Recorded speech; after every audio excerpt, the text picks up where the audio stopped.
Pueden sentarse. Muy bien. Entonces estamos en la serie Navegando Tiempos Inciertos, porque realmente estamos viviendo tiempos de mucha incertidumbre como hispanos. Estamos viviendo tiempos inciertos en la economía, en todo lo que pasa a nuestro alrededor.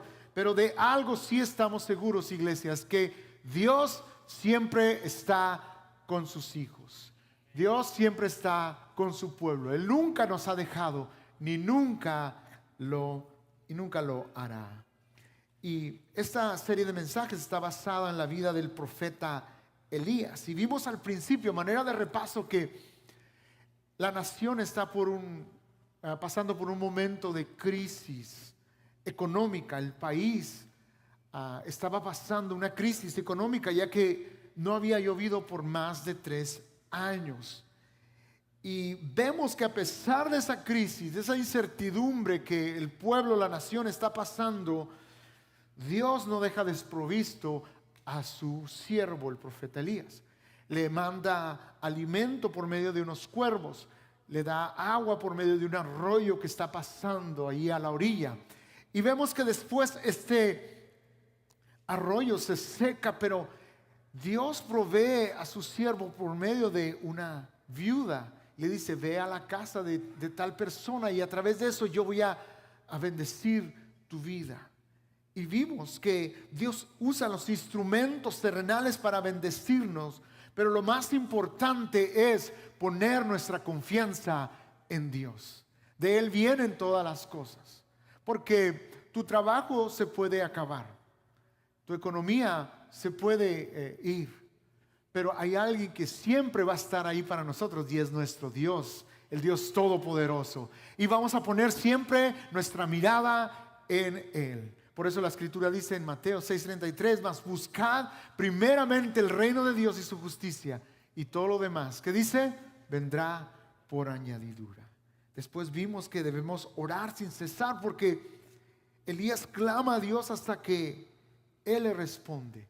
Dice la Escritura que él estaba de rodillas ahí con el rostro en tierra, clamando a Dios para que Dios mandara una lluvia, porque ya era tiempo de la lluvia. Había pasado una sequía larga el pueblo, pero él se pone de rodillas, empieza a clamar a Dios, y Dios empieza a escuchar su oración, y viene una gran lluvia, una gran tormenta que alimenta no solamente su aldea, sino toda la nación es bendecida por esa lluvia. Y sabes, estamos viviendo tiempos difíciles, tiempos de incertidumbre. Hoy más que nunca necesitamos orar, clamar a Dios, estar de rodillas para clamar a favor de nuestros hijos, a favor de nuestra comunidad, a favor de nuestra nación, porque el mundo lo necesita. Se necesita de hombres y mujeres como tú y como yo, que creen en este Dios todopoderoso y creen que Dios puede hacer algo, cambiar la situación por más difícil que esté. ¿Cuántos confían en ese Dios? Yo confío de todo corazón en ese Dios poderoso. No te canses de orar por tus hijos. ¿Estás aquí conmigo? No te canses de orar por tus hijos.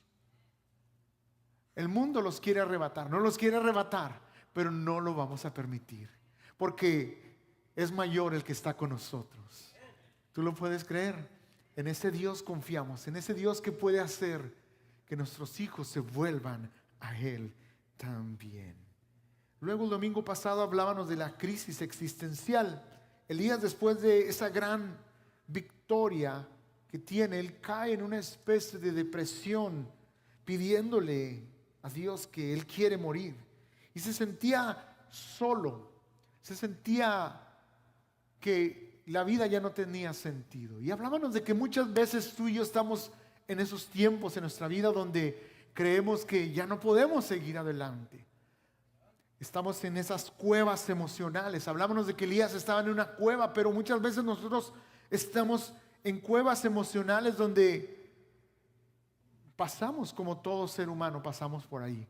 Hay veces que hay soledad, hay pérdida de un ser querido, y estamos en esas cuevas, y es normal que todos pasemos por ahí, pero lo que no es normal es que nos quedemos ahí, hagamos nuestra morada en esas cuevas.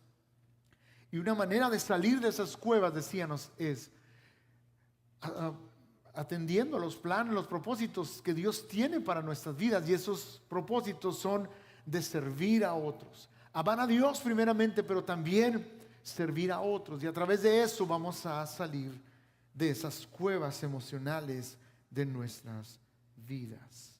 Y hoy quiero concluir con algo un poco diferente. Y hoy quiero hablar de la crisis de la envidia.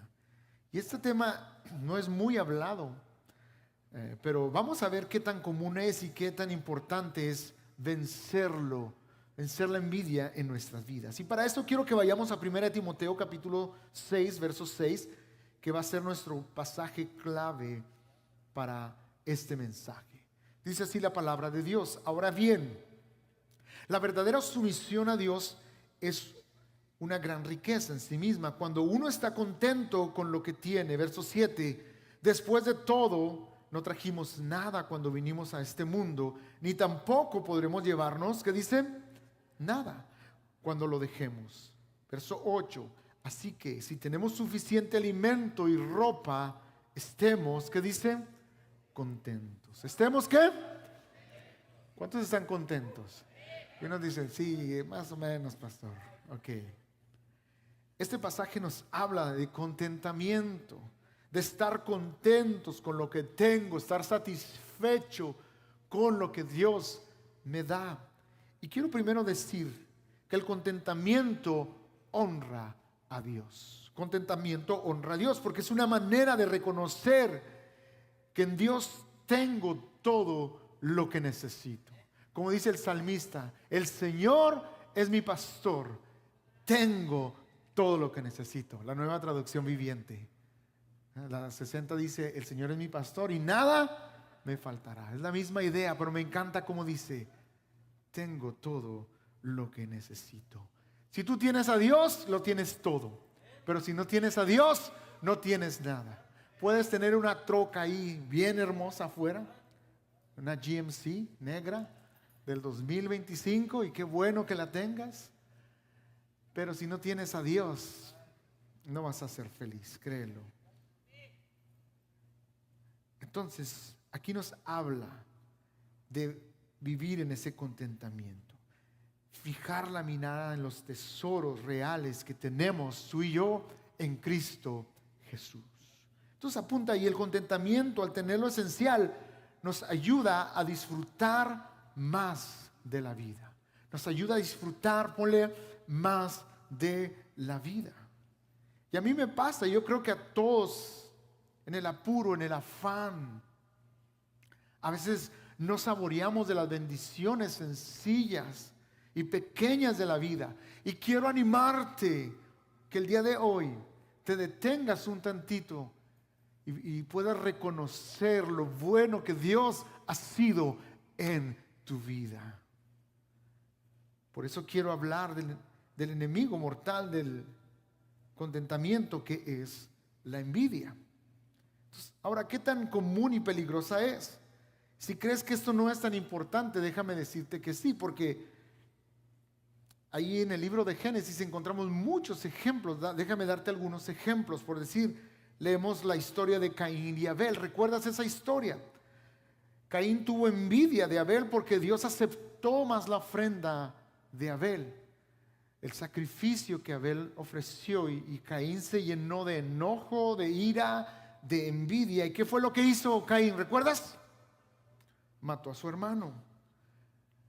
Después vemos la historia de Jacob y Esaú. Jacob tuvo envidia de la bendición prometida sobre Esaú por ser el primogénito, el primer hijo varón. Y él hace toda una estafa, ¿se recuerda la historia? Le hace toda una tranza para quitarle esa bendición a su hermano, robarle de esa bendición y quedarse con ella. Y claro, lo logró, lo hizo. Pero ¿qué fue lo que pasó? Vino un tiempo de mucho dolor porque la familia se dividió, hubo enemistad. Por más de 20 años él estuvo fuera de casa porque su hermano estaba tan enojado que lo quería matar. Eso es lo que hace la envidia, trae destrucción, división a las familias. También lo vemos con los hijos mayores del mismo Jacob. tuvieron envidia de José porque tenía una relación especial con su padre. Ahora, no creo que él actuó bien con respecto a eso. No fue un buen padre en ese aspecto, en tener preferidos. ¿Usted tiene preferidos? Mejor no levante la mano, ¿verdad? Pero no haga eso, no haga eso. Porque eso crea dolor, envidia entre los hijos, rivalidad, como lo fue aquí en la historia. Vemos que lo venden a José con unos egipcios y causa mucho dolor. Ahora, yo veo un común denominador en todas estas historias y veo que sintieron que había cierta preferencia de un papá natural o del Padre Celestial. Sintieron que estaban siendo menos bendecidos que sus hermanos. ¿Y cuántas veces usted no ha sentido eso? ¿No hemos sentido eso, que sentimos que Dios bendice más a otros y a mí Dios no bendice? Mira, Dios, yo todo lo que hago, ¿y por qué no me bendices de esa misma manera? Y empieza a crearse una raíz de amargura, de dolor en nuestro corazón. El sentir que otro está recibiendo más que yo, y sobre todo si eso viene de una figura paternal, aún más fuerte, si sentimos otra vez que es de parte de Dios. Bueno, eso provoca y despierta una envidia, pero eso es algo muy peligroso, en lo cual todos de los que estamos aquí tenemos que luchar con eso. Ahora quiero regresar a la vida de Elías, porque ahí en ese pasaje, en ese el libro que estamos leyendo, hubo un incidente que sucedió. De hecho, se trata más del rey Acab. Pero después Elías entra ahí en la escena para hablar, para exhortarle de parte de Dios, porque eso es lo que hacían los profetas. Vamos allá a Primera de Reyes, capítulo 21, del versículo 1 en adelante. Primera de Reyes 21, dice así la escritura: había un hombre llamado Nabot de Jezreel, que era dueño de un viñedo ubicado en Jezreel, alrededor del palacio de Acab. Estaba cerquitas su terreno. Acab, rey de Samaria. Verso 2: cierto día Acab le dijo a Nabot: ya que tu viñedo está tan cerca de mi palacio, me gustaría comprarlo para usarlo como huerta. A cambio te daré un viñedo mejor, o bien, si prefieres, te pagaré con dinero. Verso 3 dice: pero Nabot respondió: el Señor me libre de entregar la herencia que me dejaron mis antepasados. Entonces Acab regresó a su casa. ¿Cómo regresó Acab? Enojado y de mal humor por la respuesta de Nabot, y se acostó de cara a la pared y no quiso comer. Parece un berrinche de un niño adolescente esto, ¿verdad? Y no quiere comer y se va a la cama y se voltea a la pared. Increíble este tipo, ¿no? Y bueno, por eso estaba la nación como estaba, por el liderazgo de estas personas. Y fíjate lo que sucedió. Bueno, yo estaba pensando, ¿cómo llegó al poder esa persona? Bueno, pues en nuestros días hay gente que está igual, ¿verdad? Y cómo está ahí, quién sabe. Pero lo que yo quiero hacer énfasis es que a pesar de que este hombre tenía riquezas, a pesar de que este hombre tenía mucho poder, tenía todo lo que una persona pudiera desear, porque era un rey, él está deseando algo que no tenía, y era el terreno de otra persona. Y se fijó en lo que no tenía. Y esto es tan común en nosotros, la envidia, ¿verdad? Fijarnos en algo que no tenemos. Y lo deseó tanto que cuando el dueño le dijo: no, ¿cómo yo te voy a dar eso? Si eso es algo que Dios me ha dado, es una herencia que me han dado mis padres. Bueno, pues él se enoja y se va corriendo y se acuesta en la cama, así como: estoy deprimido, no me hablen porque no me quisieron vender un terreno, ¿verdad? Entonces, si lees la historia, la reina se encarga de la situación, ¿verdad? Qué interesante. El verso 5 dice: ¿qué te pasa?, le preguntó su esposa Jezabel. ¿Por qué estás tan disgustado? ¿No quieres comer nada? Verso 6: Le pedí a Nabot que me vendiera su viñedo. Incluso le ofrecí canjeárselo por otro mejor, pero no quiso, le contestó Acab. Verso 7. ¿Acaso no eres tú el rey de Israel?, preguntó Jezabel.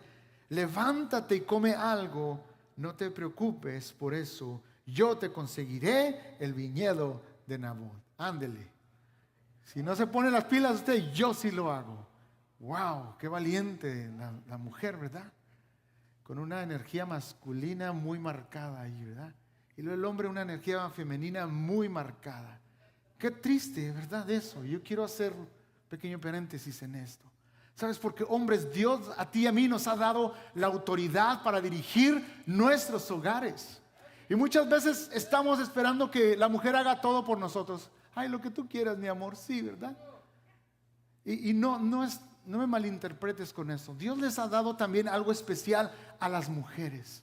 Pero es tiempo que los hombres nos levantemos y tomemos las cosas que Dios nos ha dado. Nuestra familia, nuestros hijos. Nosotros somos los dirigentes de nuestra casa. Y yo sé que esta retórica, ¿verdad?, no es muy común y molesta mucho. Pero hacerlo en la manera bíblica, eso trae muchas bendiciones como no tienes idea. Porque Dios ha llamado al hombre para ser el líder, el director de su casa.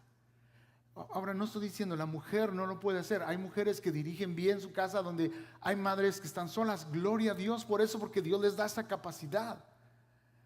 Pero Dios le ha dado al hombre eso, de dirigir su casa. Ahora, no dirigirla para que pisotee a la mujer y maltrate a los hijos y aquí se hace lo que yo digo. No. Hombre, Dios te ha dado esa autoridad para que los ames, los dirijas, los protejas y que marques el camino y que ellos puedan seguirte. No me malinterpretes, ¿verdad? Porque vas a decir, saliendo de aquí. No. El pastor dijo, no. De dirigir tu casa en amor. Demuestres que eres un siervo de Dios. No, es que no me hacen caso, pastor. Bueno, entonces no estás siendo un buen líder. No estás siendo un buen líder. Pero bueno, ya me desvié. Y eso era para el Congreso de los Hombres, ¿verdad? Entonces, estábamos hablando de la envidia. Entonces, esta mujer se encarga, ¿verdad?, de quitarle, hace todo un plan y se encarga a acusar falsamente a Nabot. Si tú lees la historia y termina, lo matan, ¿verdad? Es triste. Pero saben, la envidia nos roba de disfrutar otra vez lo que sí tenemos, por estarnos fijando en lo que no tenemos. Y nos hace cometer acciones deshonestas, como lo hicieron estas personas. Y hay un dicho que dice, el pasto siempre es más verde, ¿cómo dice? Del otro lado. Y esto se refiere a un contexto, otra vez de casas, cuando ves ahí el pasto de tu vecino, y luego ves el tuyo y dices, ay, como que el mío no está tan verde, ¿verdad?, como el del vecino. ¿Les ha pasado? A mí sí me ha pasado. Pues porque lo ajeno siempre parece mejor que lo nuestro. Y la verdad parece mejor que lo que realmente es. En gran parte esto yo creo que es un engaño, es un juego mental. Entonces, usando la analogía de este dicho, ese pasto del vecino no es tan ideal y perfecto como tú te lo imaginas. Si caminas un poquito más a acercarte al pasto, porque yo he hecho eso, ¿verdad?, te das cuenta que hay unos espacios que están secos. Recuerdo que antes de cambiarnos a la otra casa, por más que quería, mi pasto no se ponía verde, pero el del vecino sí se ponía verde, pero de veras, verde. Y yo recuerdo que yo le echaba fertilizante y hacía todo lo que sabía hacer y no se ponía verde. Le pregunté al hermano Armando, ¿qué tengo que hacer, hermano? Dígame, ¿qué es lo que tengo que hacer? Y dice Armando, se requiere agua. ¿Agua? ¿Todos los días? Sí, tienes que echarle agua todos los días. Pues no estoy dispuesto a echarle agua todos los días. Entonces, ¿a qué voy? Que tenemos que invertir en lo nuestro, regar lo nuestro. Uno debería de regar bien su pasto, disfrutarlo más. Y no me refiero solo al pasto, sino a todo lo que Dios nos ha dado. ¿Están aquí conmigo todavía? Y pastor, no siga predicando eso, ¿verdad? Pero son temas que necesitamos hablar. Amén. Entonces, si hay personas que tienen cosas que se nos antojan, claro que sí, que a mí se me antojan. Eso no es malo en sí. Y no quiero que tengas una idea equivocada y salgas condenado de este lugar. El problema, y quiero que apuntes ahí, el problema es cuando los deseos me dominan. El problema es cuando los deseos me dominan. Cuando mi gozo depende más de mis deseos. Cuando yo ya no puedo estar satisfecho y tener contentamiento con lo que tengo porque estoy tan enfocado en lo que no tengo. Y por supuesto, hay deseos más inapropiados que otros, y son los deseos con los cuales tenemos que estar luchando constantemente en nuestra vida para no ser dominados por ello y que traigan destrucción a nuestra vida y a nuestro alrededor. Pero otra vez déjame decirte esto, es igual al pasto. Esa persona que parece tan ideal, de lejos se ve así, ¿verdad? Pero si tú estuvieras con esa persona, tal vez no era o es tan ideal como tú la imaginas. Muchas veces nos dicen a mí y a mi esposa, ay, el pastor, ¿verdad? Como que no se enoja nunca, ¿verdad? Y mi esposa dice, ay, si lo conocieran, ¿verdad? De cerquitas se dieran cuenta. Entonces, mejor hay que cuidar nuestro pasto, entre comillas. Si tenemos una familia que amamos, ¿cuántos aman a su familia? Vamos a amar eso que Dios nos dio.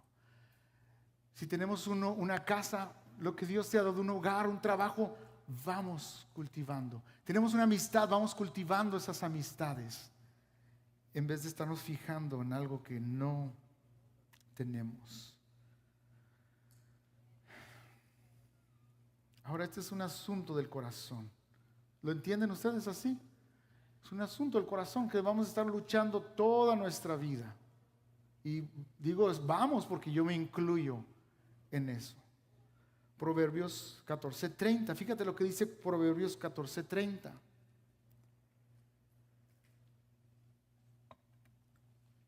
El corazón apacible es vida de la carne, mas la envidia es carcoma de los huesos. Otra versión lo llama cáncer. La envidia es como un cáncer en nuestro interior y va comiendo, devorando todo lo bueno que Dios quiere hacer en nuestro interior. Y ahorita quiero ser muy práctico y quiero que veamos algunos consejos para erradicar la envidia en nuestra vida. Pero creo que primero es importante reconocer lo peligroso que es, porque puede ir acabando con nuestra vida, espiritualmente hablando, emocionalmente hablando, físicamente hablando. Sabemos que muchas veces todo lo emocional está conectado también en nuestra salud. Entonces, de alguna manera afecta eso en nuestra vida en todos los aspectos. Y cuando Jesús habló con respecto a eso, Él dijo en una ocasión, y Él aclaró que lo malo de las personas no es lo que entra, sino lo que sale del corazón. No son las cosas externas, sino realmente lo que sale de nuestro corazón. Y en la lista viene ahí la envidia.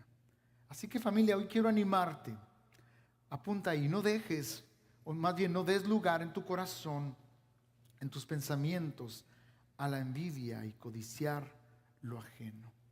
No des lugar en tu corazón, en tus pensamientos, a la envidia y a codiciar lo ajeno.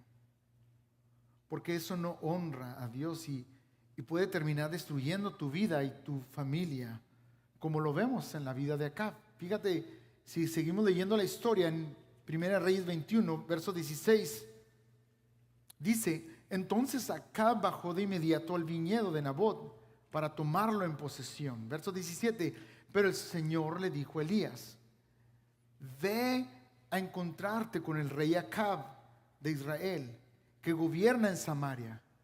Estará en Jezreel, en el viñedo de Nabot, adueñándose de él. 19 dice, dale el siguiente mensaje. Esto dice el Señor: ¿no te bastó con matar a Nabot? ¿También tienes que robarle? Por lo que has hecho, los perros lamerán tu sangre en el mismo lugar donde lambieron la sangre de Nabot. ¡Wow! ¡Qué fuertes palabras! Pero saben, eso nos enseña que si no tratamos con esto seriamente, eso va a ir dominando nuestra vida y va a destruir todo nuestro alrededor. Es como un cáncer, lo que decíamos. Entonces esto va a traer problemas graves en todas las áreas de nuestra vida. Así que quiero tomar los minutos que me quedan para hablar de qué puedo hacer para luchar en contra de esta tendencia que es tan común, que es la envidia. Entonces, 3 pasos para luchar en contra de la envidia, y para esto quiero basarme en Colosenses 3:16. Dice la palabra de Dios en Colosenses 3:16. Dice que habiten ustedes la palabra de Cristo con toda su riqueza. Instrúyanse y aconséjense unos a otros con toda sabiduría. Canten salmos, himnos y canciones espirituales a Dios con gratitud, que dice, de corazón. Primero dice que habiten ustedes la palabra de Cristo. Y añade, canten salmos, himnos y canciones espirituales. Y lo primero que necesitamos es, pongan ahí en primer lugar, ser llenos de la palabra y presencia del Señor. Y yo sé que hago mucho énfasis en esto, pero la realidad es que la palabra de Dios hace mucho énfasis en esto, de estar llenos de la palabra y presencia de Dios. Miren, entre más me conecto con la palabra de Dios y estoy alabando a Dios con todo mi corazón, más lleno de su Espíritu Santo voy a ser. Y la Biblia dice que el fruto del Espíritu o el resultado natural es amor, gozo, paz, paciencia. Esos son los verdaderos frutos del Espíritu Santo obrando en mi vida. Muchas veces resumimos una llenura del Espíritu a una emoción, a un tiempo donde Dios nos toca y hay momentos bonitos, claro que sí, pero realmente el ser lleno del Espíritu es ser controlado por su Espíritu. Y al ser controlado viene este amor, este gozo, esta paciencia a nuestras vidas. A pesar de que estamos viviendo tiempos inciertos, inseguros, de mucha incertidumbre, hay gozo, hay paz, hay paciencia, hay amor en nuestros corazones. Ese es un fruto de estar en la presencia y la palabra de Dios constantemente. Sabes, estaba pensando en esto nuevamente y miraba cómo estos frutos están en directa oposición con la envidia. Por decir, el gozo, por ejemplo, el gozo, que es también el contentamiento. El tener gozo es estar satisfecho con lo que sí tengo. Es todo lo contrario de la envidia, porque mi gozo no depende de lo que tengo o no tengo, sino mi gozo viene de estar en la presencia de Dios. Y decían así, si Dios está con nosotros, es suficiente. No necesito más en mi vida. Si Él me quiere dar algo más, qué bueno, pero cuando yo verdaderamente tengo una experiencia real con Dios, nada me puede faltar. La paz es otro de los frutos. La envidia me roba muchas veces de la paz y me hace estar inquieto por conseguir algo que no tengo. Pero si yo puedo tener paz en mi contexto de vida, en lugar de estar inquieto o afligido porque veo que otros sí tienen y yo no tengo esas cosas, bueno, empiezo a disfrutar lo que sí tengo y yo empiezo a vivir en esa paz que Dios me da. Otra vez es un resultado de pasar tiempo con Dios, de estar conectado y enfocado en Él. La paciencia. A veces la envidia está ligada a la impaciencia. Tal vez queremos algo que no es malo tener. Hasta en su tiempo tal vez puede ser de bendición en nuestra vida. Que lo obtengamos en cierto tiempo. Pero la envidia, si te fijas, muchas veces lo quiere ya. Y la envidia es insaciable. Aunque ya lo consigues muchas veces, bueno, quiere otras cosas y otras cosas y nunca nos saciamos. Pero la paciencia aprende a esperar las cosas buenas que Dios tiene para cada uno de sus hijos. Y de esa manera nos enfocamos más en las cosas que Dios tiene para nuestras vidas. Así que volviendo al pasaje de Colosenses, dice: instrúyanse y aconséjense unos a otros con toda sabiduría. Y ese es el segundo punto. En segundo lugar, ser empáticos con los demás. Pongan ahí, ser empáticos con los demás. Número 1, vimos ser llenos de la palabra y presencia del Señor. Número 2, ser empáticos con los demás, porque nos habla de instruir y de aconsejarnos unos a otros y ayudarnos mutuamente. Fíjate el contraste de envidia y de empatía. Envidia se enfoca en lo bueno que otro tiene y yo no lo tengo. Empatía se enfoca en lo difícil, en la situación que está pasando el otro y se compadece de la situación. Entonces necesitamos abrir los ojos a la necesidad que nos rodea, más que a lo que otras personas tienen. Me estoy explicando. Y eso nos va a hacer que nos desenfoquemos de esos sentimientos. Hace algunos años atrás estuvimos participando en una semana de compasión, en un viaje que hicimos para Honduras. Y platicando brevemente con una de las familias de esa comunidad, a mí me ayudó a tener una perspectiva totalmente diferente con respecto a todo esto, porque yo miraba cómo esas personas tenían muchas necesidades que tú y yo pudiéramos pensar que son necesidades, pero realmente ellos tenían gozo, alegría en su corazón por tener simplemente un techo donde dormir y tener una comida cada día, aunque no era el lugar más lujoso ni la comida más rica tal vez que pudieran probar, pero ellos estaban agradecidos con Dios por tener ese lugar y proveer algo para sus familias. Ahora no nos tenemos que ir tan lejos. A nuestro alrededor hay personas que viven con tanta necesidad en distintas expresiones, no solamente económicas, sino también retos difíciles de la vida.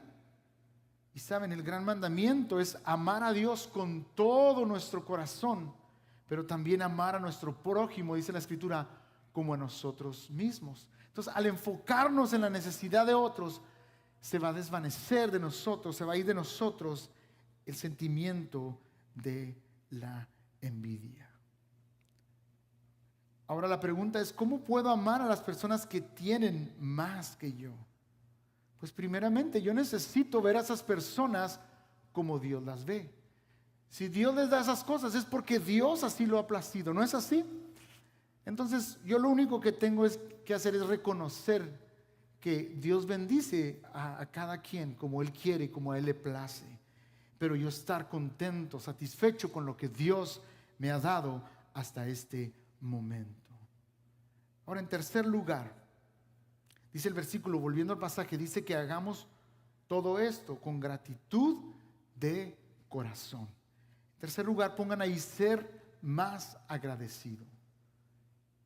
Y fui intencional en añadir la palabra más porque creo que debemos de ser más agradecidos con lo que sí tenemos. Reconocer que no soy merecedor, que todo lo bueno que puedo llegar a tener es un regalo de Dios. Es por su gracia. Y por eso le doy gracias a Él. ¿Cuántos hoy pueden darle gracias a Dios por lo que tienen en esta mañana? ¿Cuántos pueden decir: Dios, gracias por todo lo que tú me das? Pueden ser por cosas que para ti pueden ser demasiado simples y sencillas, como tu salud. Tal vez no tienes una salud excelente, pero tienes buena salud. Si llegaste aquí es porque tienes buena salud. Y tú y yo tenemos que estar agradecidos por la familia que tienes. No, es que si conocieras a mi familia, pastor, aún así estás en una familia, dale gracias a Dios. por los hijos que tienes. Dale gracias a Dios por los hijos que tienes. Yo sé que algunos lo quieren regalar, pero no, dale gracias a Dios. Te animo a hacer esto regularmente, de repasar sus bendiciones y de expresar gratitud, sobre todo cuando estoy sintiendo una envidia o profunda tristeza. Y cuando doy gracias, ¿sabes qué? Se va esa envidia. Se van esos deseos de nuestra vida. Yo quiero animarte. Si Dios ha sido bueno en tu vida, dale gracias a Él. No te canses. Hoy es el día de venir a adorar a Dios, pero también a expresar gratitud. Porque muchas veces venimos pidiendo a Dios, pero Dios quiere que también le demos honra y gloria. Todo honor, todo reconocimiento, pero también que vengamos con un corazón agradecido.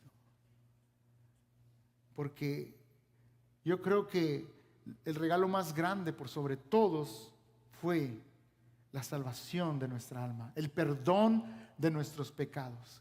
Que Él nos perdonó todos nuestros pecados. ¿Lo puedes creer eso? Tus pecados pasados, presentes y futuros, Él los perdonó en la cruz. ¿Cómo no estar agradecidos con eso?